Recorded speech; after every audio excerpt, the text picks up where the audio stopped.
Negeri kita bisa datang berkah kalau perempuannya punya sifat iffah, pandai menjaga kehormatan diri. Perempuan-perempuan terhormat, perempuan-perempuan yang suka diam di rumah makin dihormati oleh Allah Subhanahu wa ta'ala. Perempuan-perempuan yang menutup rapat auratnya makin dihormati, disanjung oleh Allah Subhanahu wa ta'ala. Ini iffatun nisa namanya.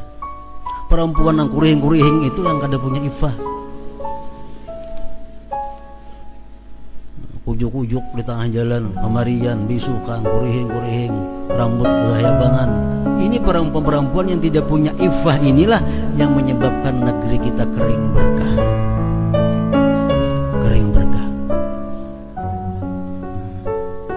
Kalau kita hendak selalu dapat berkah, kita didik perempuan-perempuan kita supaya punya sifat iffah.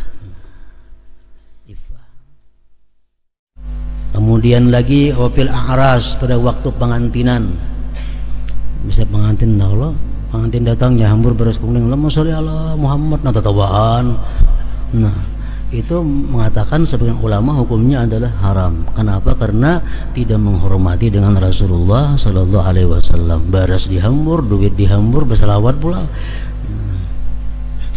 Itu kebiasaan yang kada baik. Banyak orang yang masuk surga karena dosa.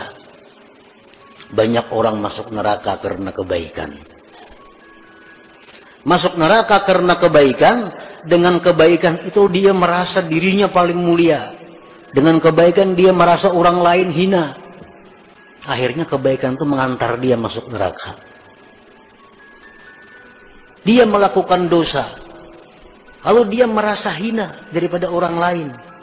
Dia merasa rendah daripada orang lain. Akhirnya dia kembali kepada Allah minta ampun. Nah, dosanya itulah yang mengantar dia ke surga. Jadi orang-orang yang dibuka Allah mata hatinya, yang selalu ingat kepada Allah, walaupun yang diperbuatnya dosanya jadi pahala. Pesan gaya. Tapi kalau yang di tangan kita ini kitab-kitab agama, apalagi Al-Quran, apalagi buku kitab-kitab salawat, kita bagaya, kita dikutuk oleh yang ada dalam tangan kita ini. Kenapa? Kita kada takut dengan Allah, kita kada punya adab dengan Rasulullah yang punya ini salawat. Nah, makanya banyak santri ini ketulahan, kalangan pelajar pesantren ini banyak ketulahan, ambil pesantren nakal pada orang yang kada pesantren. Kenapa? Dalam pesantren itu mempermainkan kitab Quran, digagayaakannya, diapa-apainya. Itu banyak itu orang-orang yang di pesantren nakal pada orang-orang yang SMA. Kenapa? Orang SMA paling komik yang digayaakannya, gitar.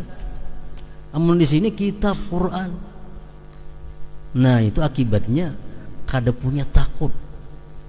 Kada punya takut. Jadi takut kepada Allah itu sumbernya adab. Kenapa kita